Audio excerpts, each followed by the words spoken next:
Hi everyone, this is Chris for Drums Bonedo. Welcome back to a new video. Today we're diving into something a bit more niche but super interesting, drumheads from Japan, especially from the brand Asapura. To be honest, I had never heard of Asapura until just a few weeks ago when Thomann reached out and asked me to do a review of them. So Asapura is a small Japanese company that focuses mainly on classical percussion. They don't do any social media and their website is only available in Japanese. Their main products are things like timpani and orchestral heads, but they also offer a surprisingly broad range of drum set heads. For this review I received a variety of models from three different lines, the ST series, the S2 series and the SL series. So let's start with the ST series. These are standard single ply drum heads that come in three different foil thicknesses: 188, 250 and 300 micrometers. Unlike most American brands, which usually measure their head thickness in mils, Asapura uses micrometers. So to give you a sense of comparison, the ST-188 is roughly equivalent to a Remo Diplomat. The ST-250 is similar to a standard Remo Ambassador and the ST-300 is comparable to a Remo Ambassador X. All 14-inch versions are also available with a dot underneath the head, which adds some focus and durability. Next up is the S2 series. These are double-ply tom heads that are also available in three thickness levels: light, medium and heavy. And I didn't receive complete sets here, but I did get a selection of 14-inch models, which I used to record some comparison clips. One interesting model is the S2-AD Snare head, which is a newer design. It consists of two plies of 188 micrometer film and offers a great balance of durability and sensitivity. So for the bass drum I received two different coated 20-inch heads, the ST bass head and a model called the Kick Attack. And both are made with a 250 micrometer film and feature built-in damping rings, which helps to control overtones and focus the low end. And the Kick Attack in particular turned out to be a really pleasant surprise, but more on that later. And last but not least, let's talk about the SL series, which stands for synthetic leather. And these were actually the first models that Asapura brought back to the market back in 2011. And the idea behind these heads is to replicate the feel and sound of a natural calf skin, something that's still very popular among classical and jazz players, but without the tuning instability caused by changes in humidity. And these heads are made from a single ply of aramide fiber, which is coated on the top side, and just like the other models. And I tested two versions, the TE-000C, which is extremely thin and sensitive, and the TE-01C, this one here, which is a bit thicker and feels closer to a standard drum head. So one of the standout features of these heads is the construction method. The foil is crimped into an aluminium hoop that has a steel core, a design Asapura calls iron core, and compared to the hoops from Remo or Evans, these are lower in profile but noticeably heavier. And the collar shape also reminds me a bit of Remo heads. I don't know if you can see it here, as it curves upwards slightly. I tried the Asapura heads on a variety of drums, both vintage and modern, and all in standard inch sizes, and I didn't have any fit issues. Also, they did feel slightly tighter than Evans heads, which typically offer a bit more room due to their level 360 shape.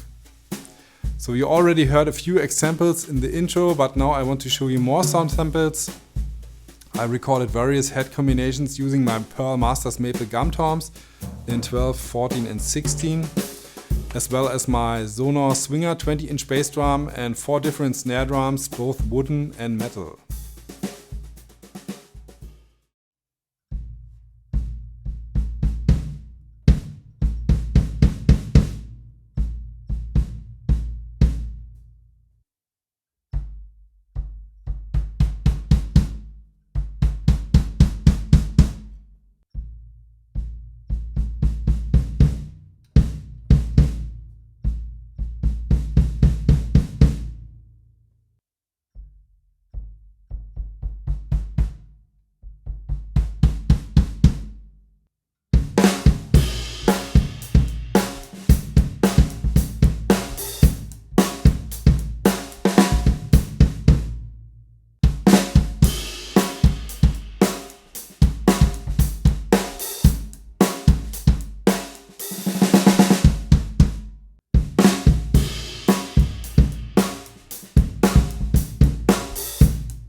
So what's my overall impression?